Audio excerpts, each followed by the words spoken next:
listos casi para el musical de los niños el día de mañana. Yo estoy contando con verlos a todos ahí, y los que puedan disponerse a ayudar en algún área, pues va a ser muy bienvenida esa ayuda. Algo que yo los invitaría a los que tienen sus carros, sus camionetas, es a trasladar.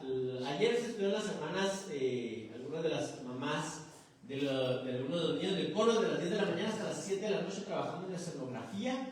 Entonces hay mucha escenografía y necesitamos trasladarla para allá, para el auditorio municipal. Entonces yo les hacía la invitación a los que pudieran. Creo que es más complicado llevarla, porque necesita estar ahí el tiempo, necesita ir bien cuidada, necesita ir a muchas cosas. Y de regreso, pues también todos los que nos puedan ayudar, en cuanto se termine el musical, en cuanto escuchen que nos despedimos, todos los que puedan ayudarnos a subir y desmontar y limpiar el escenario, nos va a ayudar muchísimo, porque las personas ahí que trabajan, pues ellos quieren temprano a su casa, y bueno, siempre es mejor poder dar ese testimonio. Entonces yo les quiero pedir su ayuda. Hay algunos hermanos que se han dispuesto a ir a estar recibiendo personas, que se han dispuesto a estar trabajando en dar la bienvenida, y eso se agradece mucho. También es una parte importante de todos los eventos que podemos hacer. Nuestra intención siempre es dar el mensaje, el amor de Dios, y ese mensaje comienza desde que las personas llegan al teatro, no comienza con la primera nota. Muchas veces el mensaje para los que llegan al evento comienza desde que lo reciben en la puerta. Entonces estamos orando por eso, que el Señor haga una obra, que el Señor nos permita ser instrumentos por los cuales la gente reciba del amor de Dios. Y pues bueno, también ahí se agradece mucho el apoyo de todos ustedes, pero sí, va a ser algo muy, muy bonito, muy especial. Espero verlos a todos por ahí. Y me gustaría invitarlos a que leyéramos y vamos todos juntos al Evangelio de Lucas. Y vamos a leer los primeros versículos del capítulo 1.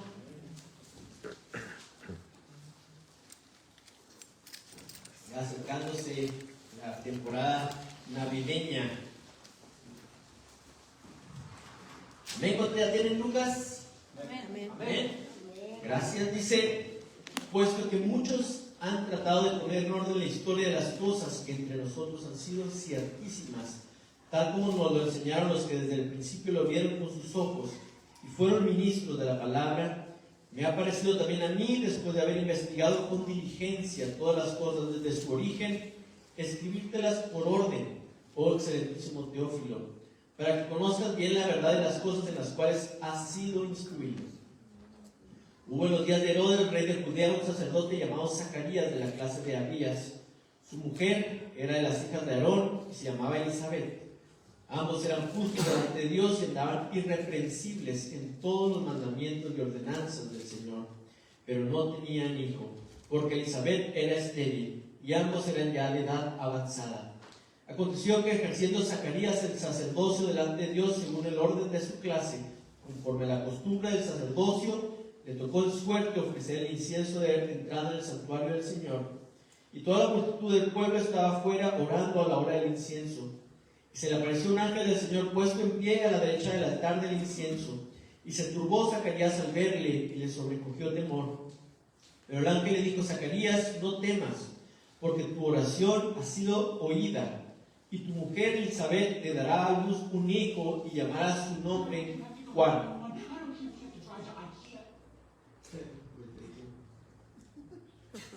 Una estación o algo. Y tendrás gozo y alegría, muchos se regocijarán de su nacimiento, porque será grande delante de Dios. No beberá vino ni sidra y será lleno del Espíritu Santo, aún desde el vientre de su madre.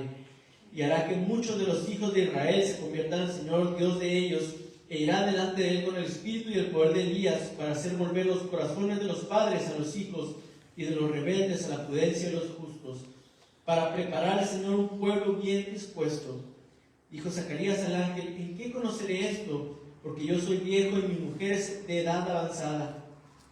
Respondiendo el ángel le dijo: yo soy Gabriel, que estoy delante de Dios y he sido enviado a hablar y darte estas buenas nuevas. Y ahora quedarás mudo y no podrás hablar hasta el día en que esto se haga, por cuanto no creíste mis palabras, las cuales se cumplirán a su tiempo. Y el pueblo estaba esperando a Zacarías y se extrañaba de que él se demorase en el santuario. Pero cuando salió, no les podía hablar y comprendieron que había visto visión en el santuario. Él les hablaba por señas y permaneció mudo. Y cumplió 2 días de su ministerio, se fue a su casa. Después de aquellos días concibió su mujer Elizabeth y se recluyó en casa por 5 meses, diciendo: así ha hecho conmigo el Señor en los días en que se dignó quitar mi afrenta entre los hombres. Amén. Esto es solamente el inicio del Evangelio de Lucas. Y vemos desde el inicio que Lucas se presenta y da el contexto por el cual él escribe el Evangelio. Es el único que escribió la razón por la cual estaba haciendo esa narración.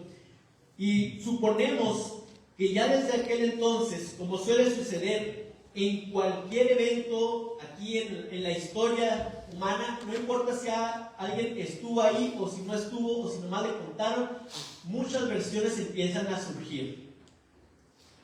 Cualquier choque, cualquier atropellado, cada quien tiene su versión y cada quien cuenta los hechos, desde los que lo vieron ahí hasta los que nomás escucharon. Y aquí Lucas, a quien Pablo llegó a llamar el médico amado, probablemente un hombre que tenía ascendencia tanto judía como griego, decide investigar, y dice él, investigar diligentemente. En la época más o menos, seguramente se cree más o menos que fue escrito unos 70 años después de los acontecimientos que narra ahí. Entonces había todavía muchos testigos presenciales que él pudo investigar, que él pudo corroborar lo que otros hermanos estaban contando. Y seguramente conforme a esa investigación dejó fuera algunas cosas y tuvo que incluir otras. De hecho, el Evangelio de Lucas es el más detallado de los evangelios que narran la historia del Señor Jesús. Es el que más parábolas y más milagros incluyó. Incluso hay parábolas y hay milagros que solamente aparecen en este evangelio. Y entonces encontramos que el Espíritu Santo movió a Lucas a escribir esta narración para que tuviéramos nosotros un detalle y conociéramos aspectos que no habíamos visto o no pudiéramos ver en los otros evangelios. A mí me llama la atención, él dice que lo va a hacer en orden. Él dice, voy a ponerlas en orden. Y él tenía que decidir cómo iba a empezar ese relato, donde el personaje principal era Jesús y el momento icónico era su muerte y resurrección. Y él dice, necesito poner esto en orden. Y vemos otros evangelistas cómo empezaron, por ejemplo Mateo, cómo empezó Marcos, empezaron con la genealogía de Jesús. Y Lucas decide empezar el relato de Dios hecho hombre aquí en la tierra, con la historia de 2 hombres, de una pareja de personas mayores. Decide narrar esta historia y lo pone como el inicio del evangelio, ¿verdad? Lo pone como el inicio de la historia de Jesús y lo decide incluir. Y encontramos en ellos una riqueza, hermanos, de solamente ver, de conocer a estas personas, que a lo mejor pudieron haber pasado desapercibidos, que probablemente para cuando Jesús ya estaba aquí en la tierra haciendo su ministerio, tanto Zacarías como Elizabeth ya no estaban en el mundo, ya no estaban vivos, y probablemente hubiera quedado desconocida la historia de estas 2 personas, y no ha sido porque Lucas investiga y dice que eran familiares de Jesús. Y lo primero que vemos ahí en el versículo 5 es que lo pone en un contexto histórico. Y pareciera redundante, pero la verdad es que mucha gente de repente quiere situar la historia de Jesús como si fuera una fábula, o como si fuera una leyenda, o como si fuera un cuento que alguien se inventó. Y la verdad es que los cuentos comienzan de una manera muy particular, que invita mucho a la creatividad, a la imaginación, diciendo érase una vez, ¿verdad? Érase una vez en un lejano pueblo. Y esa es una característica de los cuentos, porque no necesitas tener un contexto histórico. Y aquí Lucas lo primero que hace es que sitúa la historia que está por narrar en un lugar y en un tiempo específico, y lo primero que vemos es que este hombre, Herodes, era un hombre malo. Era un hombre malo por otras cosas que podemos enterarnos acerca de él. Vemos que el pueblo de Israel no estaba viviendo su mejor época. Estaban viviendo días oscuros, estaban viviendo días difíciles de tener un gobernante paranoico, un gobernante que llegó a matar a mucha gente inocente porque tenía que perder el poder. Y aquí encontramos en ese tiempo en particular a dos hombres, Zacarías y Elizabeth, y dice que de muy poca gente la Biblia menciona esto, que eran irreprensibles, que eran personas justos, ¿verdad? Dice, ambos eran justos delante de Dios y andaban irreprensibles en todos los mandamientos y ordenanzas del Señor. Los dos de una ascendencia sacerdotal, de la familia de Aarón, de las familias que habían ocupado los puestos de sacerdocio desde el tabernáculo de Moisés. Y dice, como de muy pocas personas, que ellos eran justos e irreprensibles delante de Dios, pero no podían tener hijos. Y ya nos imaginamos, lo hemos escuchado, que en ese entonces era un estigma muy fuerte, principalmente para la mujer, pero como familia, el no poder tener hijos era algo muy fuerte que los marcaba. Por eso Elizabeth, ahí el último versículo que leemos dice que era una afrenta, era una ofensa, era algo que la marcaba de la sociedad. Y así vivían estos hombres, y no por eso dejaron de ser irreprensibles. Porque tantas veces sentimos injusticias en nuestra vida, sentimos que Dios no nos trata como debería, que Dios nos queda a deber. Y una respuesta muy natural es rebelarnos en contra de Dios. Una respuesta que es muy común para nosotros es que cuando sentimos que Dios nos ha quedado mal, cuando sentimos que Dios no nos trata como sentimos que merecemos, nos rebelamos en contra de Dios y no le vemos el objeto, no le vemos el propósito a tratar de vivir una vida recta, a tratar de vivir una vida irreprensible. Pero encontramos aquí que Zacarías y Elizabeth son un ejemplo para todas las personas viviendo una época oscura y viviendo una situación en su vida que los marcaba y que podría parecer injusta, pero ellos permanecieron fieles. Ellos permanecieron caminando delante del Señor, siendo irreprensibles, aunque no era la justicia que el Señor Jesús pone en nosotros, pero de acuerdo a la ley, estos dos viejitos habían vivido y habían llegado a este punto de su vida de manera irreprensible. Y así, viviendo esa vida de manera irreprensible, estaba un día Zacarías llevando a cabo su oficio de sacerdote. Imaginamos que él vivía en una zona montañosa y cada cierto tiempo él tenía que ir al templo en Jerusalén a ejercer su oficio de sacerdote, lo que sea que le tocara hacer. Era muchas veces por sorteo, y se cree que había unos de 18 a 22,000 sacerdotes en funciones en aquella época. Entonces, la rifa, el sorteo para las actividades, pues era realmente como que muy interesante. Y cuando encontramos que por suerte le tocó quemar incienso en el lugar santo, ¿verdad? Que no es el lugar santísimo, pero en un lugar muy especial le toca quemar la ofrenda del incienso. Estudiaba yo y veía que esto generalmente le tocaba a los sacerdotes solamente una vez en su vida. Una sola vez en su vida. Y cuando nos ponemos en la estadística de si habría 18,000 a 20,000, ¿cuál era la probabilidad de que le fuera a tocar? Porque nomás una vez le tocaba a cada persona. Pues usted haga la estadística, porque yo soy músico ingeniero.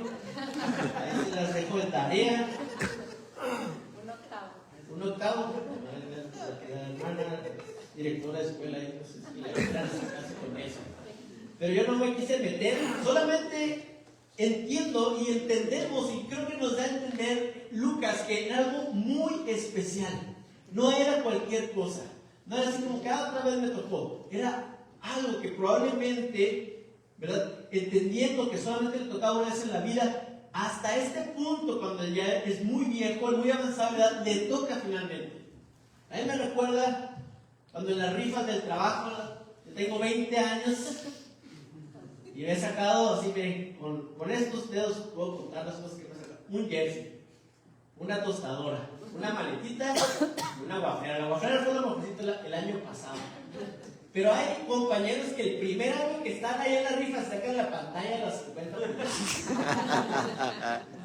El primer año, ahí estoy yo, llego temprano al desayuno y esperando que ya llegue el momento de la rifa y que digan pantalla 50 pulgadas y es para el compañero que acaba de entrar a trabajar ahí. Yo creo que simplemente me recordaba eso. Zacarías le toca este privilegio, ya muy avanzado en su ministerio, en su vida, cuando ella es grande, y le toca y lo está haciendo y recibe esta visitación del ángel y recibe un mensaje muy especial de parte de Dios para su vida. Y yo quisiera que viéramos qué es lo que le dice el ángel y dividirlo en 3 o 4 partes. Lo primero que le dice el ángel es: no temas, no temas. Lo siguiente es: tu oración ha sido escuchada. Y lo tercero es: tu mujer dará a luz un hijo. Y ya después le dice el ministerio de su hijo. Pero yo le doy gracias a Dios que el ángel tiene el cuidado de decirle a Zacarías que no tenga miedo. Y después, cuando vemos a este mismo ángel visitando a María, el mensaje se repite. Porque para nosotros, hermanos, es un alivio el saber que el Señor tiene cuidado, de saber que somos criaturas que nos asustamos fácilmente, que tenemos miedo. Y muchas veces ese temor viene justo en el momento cuando Dios va a contestar nuestra oración. Muchas veces ese temor viene cuando Dios está por hacer algo grande en nuestra vida. Y Él tiene el cuidado de recordarnos que no tenemos por qué tener miedo. Gloria a Dios. Amén. Se dice, ¿verdad? Porque la verdad es que no me he puesto a contarlos, pero que en la Biblia hay la instrucción de no tener miedo, no temas, o cosas que hablan, casi en la misma frase, aparece 365 veces. Pues fuera una vez por cada día. Señor, recordándonos que no tenemos por qué tener miedo. Y hay mucho temor, hermanos. Hay muchas razones por las cuales tener miedo. Yo no le voy a decir que no. Yo no soy quien, yo no soy un ángel. Solamente el Señor dejó en su palabra que Él tiene cuidado para que nosotros no suframos la pérdida de lo que se pierde cuando el temor toma terreno en nuestra vida, toma terreno en nuestros pensamientos, toma terreno en nuestras emociones. El Señor quiere hacernos libres del temor. Y que cuando el Señor está por hacer algo grandioso, cuando el Señor está por manifestar su gloria, muchas veces el hombre tenemos miedo. Muchas veces hay un temor inherente a que nuestra situación vaya a cambiar. ¿Verdad? Tenemos pues al menos en español este dicho de más vale malo por conocido que bueno por conocer. Nos volvemos tan familiarizados, nos familiarizamos tanto con ciertas situaciones que cuando Dios está a punto de cambiarlas, nuestra primera reacción es tener miedo. Y Él quiere que recordamos que no tenemos por qué tener miedo, que Él está siempre en control de todas las cosas. Es un mensaje que tenemos que recordar en esta época de Navidad. El ángel llegó para anunciar, y las 3 veces, ¿verdad?, a Zacarías, a María y a los pastores les dice que no tengan miedo. Después le dice: tu oración ha sido escuchada. Y aquí a lo mejor por como que una forma muy fácil de entender es pensar que Zacarías estaba orando por un hijo, porque está como muy unido: tu oración ha sido contestado y tu mujer te dará luz. Pero yo estaba pensando, hermanos, y meditando que probablemente, al menos la reacción de Zacarías nos deja ver que ya no era un tema que Zacarías estaba trayendo delante de Dios en ese momento. Sí fue una oración, seguramente, durante años de poder recibir un hijo. Pero yo pienso que esta oportunidad que veíamos, ¿verdad?, que fue muy raro, un privilegio muy grande que le hubiera tocado estar quemando incienso. Él no la estaba aprovechando para pedir algo personal. Aunque pareciera que sí, pero me parece que se une más con lo que nos compartía también el hermano Enrique la semana pasada acerca de Simeón. Las similitudes con Simeón, ¿verdad? Es que también dice la Biblia que era un hombre justo y que estaba esperando la consolación de Israel. Y yo creo que en este grupo de personas mayores, justos, irreprensibles, había una oración, no tanto por sus situaciones personales, sino por lo que el Señor debía hacer en su pueblo. Y era un clamor y era una oración constante de estar orando por la consolación de su pueblo. Y que el Señor trajera a cumplimiento sus promesas. Así es que cuando el ángel le dice que tu oración ha sido contestada, no hay un indicio, no le quiero decir yo que no es que Zacarías no estuviera orando por un hijo, pero yo creo que la oración de Zacarías no era únicamente por un hijo, sino que él estaba orando, intercediendo. Ese ministerio de quemar incienso no era para entrar ahí a ver qué necesidad traía el sacerdote que le había tocado. No era ganarse la lotería para pedir un deseo, ¿verdad? No era llegar con el mago de Oz y que te cumpliera tu deseo. Ese no era el ministerio del que llegaba ahí a quemar incienso. El quemar incienso siempre está conectado con la oración, y en el pueblo de Israel estaba conectado con la oración por todo el pueblo. Así es que por eso el ángel le menciona que va a tener un hijo, pero no va a ser un hijo, sino que este hijo desataba el cumplimiento de las profecías de Dios. El último versículo, no sé si gustan acompañarme, el último versículo del Antiguo Testamento, ¿ustedes lo recuerdan cuál es? Malaquías.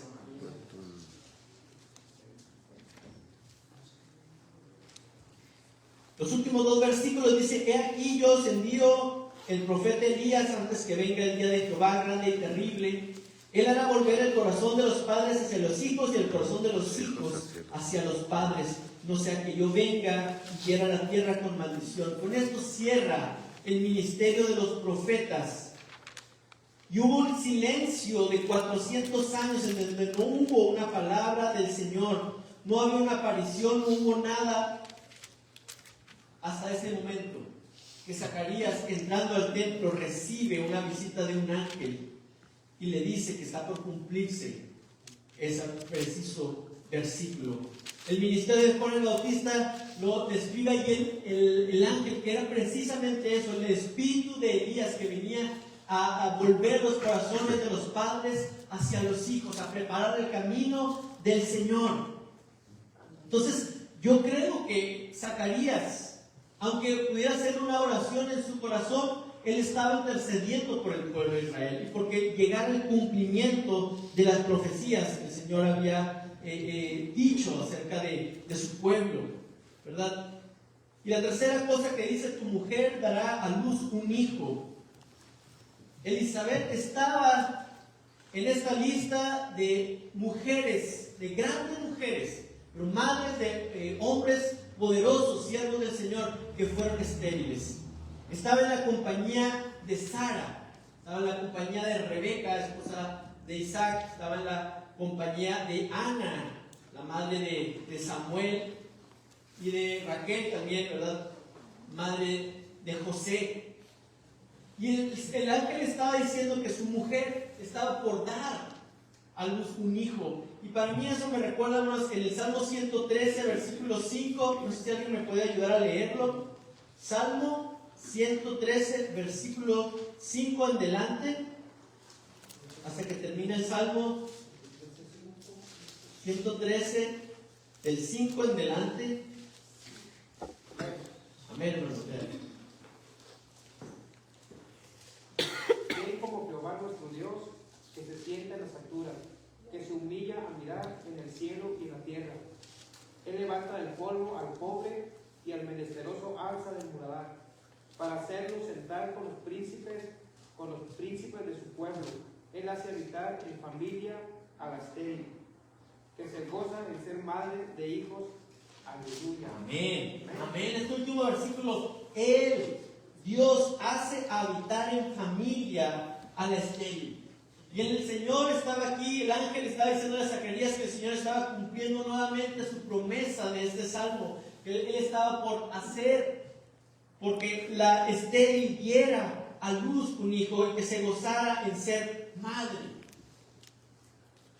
El Señor es el Dios que sigue cumpliendo promesas. Él sigue respetando, cumpliendo el pacto que Él hizo, y Él no ha cambiado. Él es el mismo ayer, hoy y por los siglos, hermano. Él es aquel que hace habitar a la estéril en familia y le da el gozo de ser madre. Y esa promesa se la estaba dando a Zacarías, que su mujer Elizabeth iba a ser madre, y no solamente de cualquier niño, sino de el niño que habría de preparar el camino del Señor. Y a mí me sorprende las similitudes entre Zacarías y Elizabeth con Abraham y Sara. ¿No? Los dos hombres mayores, no nomás es que fuera estéril, porque por ejemplo vemos que a Isaac colocó por Rebeca, que era estéril, pero no menciona que fuera de edad avanzada. Pero con Elizabeth y con Sara vemos que eran personas mayores y ya no estaban en la etapa de la vida en la que es más común que puedan tener hijos. Así que el milagro como que se amplifica, ¿verdad? Y hay algo que a mí me parece muy extraño, hermanos, se los quiero compartir con ustedes, no porque tenga una respuesta, sino porque es algo que nos enseña tal vez un poco el carácter de Dios. Y la pregunta es, ¿por qué a Zacarías le tocó quedar mudo ante su incredulidad? Que su incredulidad, fíjese, fue solamente una pregunta. Hasta cierto punto solamente le está diciendo, ¿cómo lo voy a hacer? ¿Cómo va a ser esto? Un hombre que había vivido irreprensible delante de Dios, y de repente ante una pregunta con este ángel recibe el castigo y la consecuencia de no creer.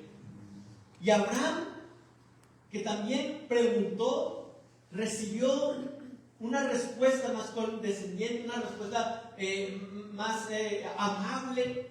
Incluso, ¿verdad?, a María, cuando el ángel también se le aparece, le dice, pues yo no he conocido varón, ¿cómo va a ser esto? Y el ángel no resuelve con lo mismo que hace con Zacarías.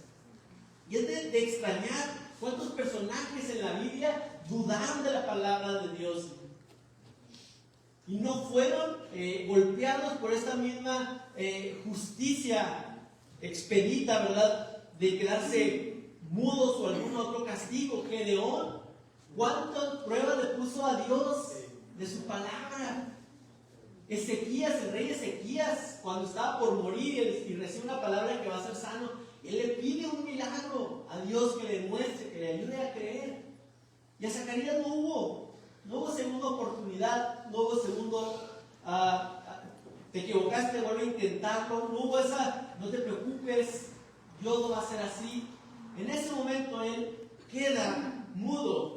Y hermanos, pareciera algo injusto que Dios hiciera algo así, que a unos trata con mayor paciencia y a otros no. Pero déjenme les digo algo, que necesitamos nosotros entender y que nos cuesta, sobre todo pienso yo como personas del siglo XXI, en esta época moderna, y es que Zacarías recibió justicia y Abraham recibió gracia.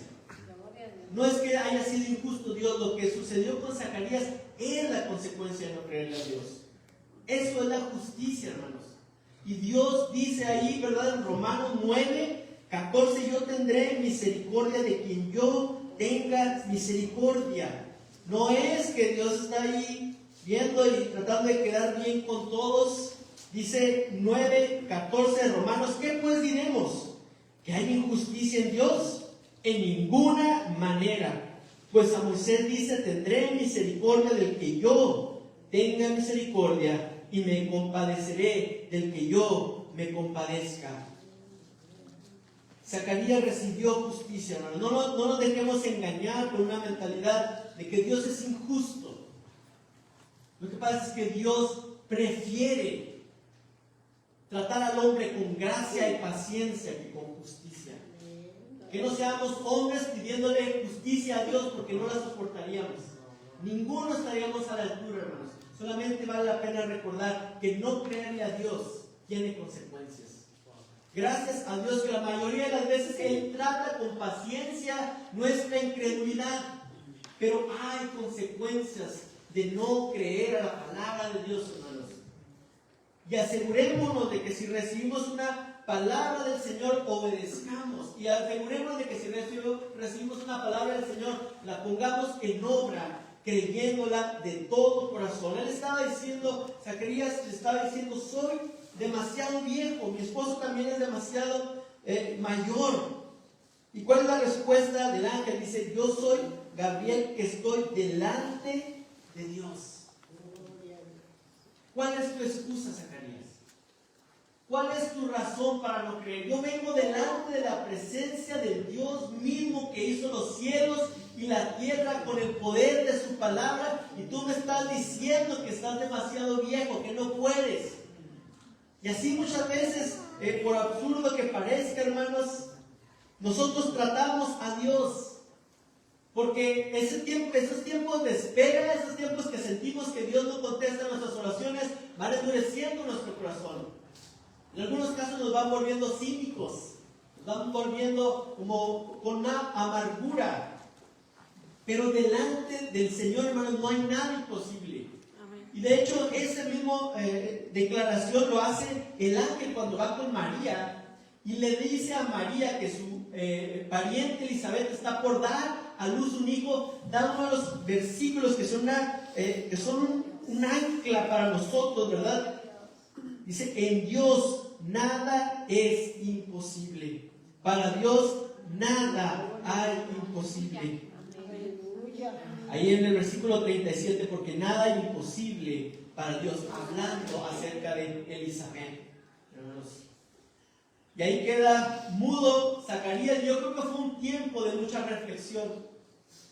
Creo incluso que podríamos llamarlo como que Dios estaba usando de paciencia, de amor con Zacarías, de solamente castigarlo dejándolo mudo. Y creo que fue más bien un tiempo de reflexión para él. Fue un tiempo de estar escuchando, fue un tiempo de estar reflexionando, fue algo que hizo una obra en su corazón. Cada vez que intentaba hablar y no podía, ¿verdad? Durante ese tiempo que su esposa estuvo embarazada, y ya se imaginará, ahí los que se habían aprovechado, la hermana Elizabeth, de que no podía hablar. Pero yo creo que fue un tiempo especial para Zacarías de estar meditando, y cada vez que él quería hablar y decir algo, podía, hasta el momento, hermanos, que escribe su nombre será Juan. Y esto es muy significativo porque en la cultura judía el padre le ponía el nombre al hijo conforme su descendencia, con algún motivo, con algún propósito, y siempre poner el nombre a algo refería autoridad sobre ese algo. Cuando Dios puso a Adán en el huerto, dice que lo puso a nombrar a los animales, y ahí estaba ejerciendo autoridad el hombre sobre los animales al estarles poniendo nombre. Interesante. Y Juan rindió esa autoridad. Él reconoció que él no tenía autoridad como la tiene cualquier padre sobre su hijo. Él estaba cediéndola al Señor que le había dado esa promesa y que estaba por cumplirla, que no era a él el que iba a ponerle nombre a ese hijo, que no era él el que lo iba a marcar de por vida con algún significado, sino que había sido el mismo ángel el que le había dado un nombre. Y en ese momento es cuando él recibe de nuevo el habla y da una profecía. Dice ahí en el capítulo 1, versículo 67. Se lo tiene, vamos a leerlo. Dice: y Zacarías su padre fue lleno del Espíritu Santo y profetizó diciendo: bendito el Señor, Dios de Israel, que ha visitado y redimido a su pueblo, y nos levantó un poderoso Salvador en la casa de David, su siervo, como habló por boca de sus santos profetas, que fueron desde el principio, salvación de nuestros enemigos y de la mano de todos los que nos aborrecieron, para hacer misericordia con nuestros padres y acordarse de su santo pacto, del juramento que hizo Abraham nuestro padre, que nos había de conceder, que librados de nuestros enemigos, sin temor, les serviríamos en santidad y en justicia delante de Él todos nuestros días. Y tú, niño, profeta del Altísimo, serás llamado, porque irás delante de la presencia del Señor para preparar sus caminos, para dar conocimiento de salvación a su pueblo, para perdón de sus pecados, por la entrañable misericordia de nuestro Dios, porque nos visitó desde lo alto la aurora, para dar luz a los que habitan en tinieblas y en sombra de muerte, para encaminar nuestros pies por camino de paz. Lo primero que pudo hablar Zacarías, de verdad, no fue, fíjense, ya tengo un hijo, qué alegría, ¿verdad? Ya se me acabó el tiempo de no ser un padre. Él empieza profetizando acerca de la salvación del Señor. Él empieza hablando de lo que los profetas habían hablado y que se estaba cumpliendo. Estuvo María allí en casa de ellos 3 meses. Y desde el primer momento en que ella llegó, supieron que era la madre del Señor y que se estaba por cumplir. Y seguramente Zacarías, que no podía interactuar mucho con ellas, escuchó todo lo que María estuvo hablando y escuchó todo lo que platicaban aquellas mujeres embarazadas que solamente hace unos meses parecía imposible que pudieran estar embarazadas y ahora estaban esperando no solamente un hijo, sino que iban a cumplirse profecías que tenían cientos de años.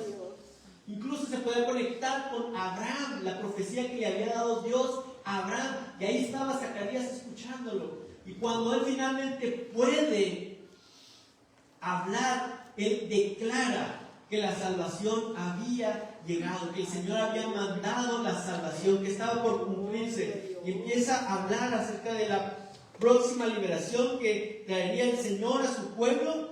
Ya hasta la segunda parte habla acerca de aquel pequeño niño que tenía entre sus brazos, declarando lo que el mismo ángel le había dicho, que era el espíritu de Elías, que era el que había anunciado el profeta Isaías, que venía a enderezar lo torcido, a que lo áspero se allane y preparar el camino del Señor que venía para traer justicia.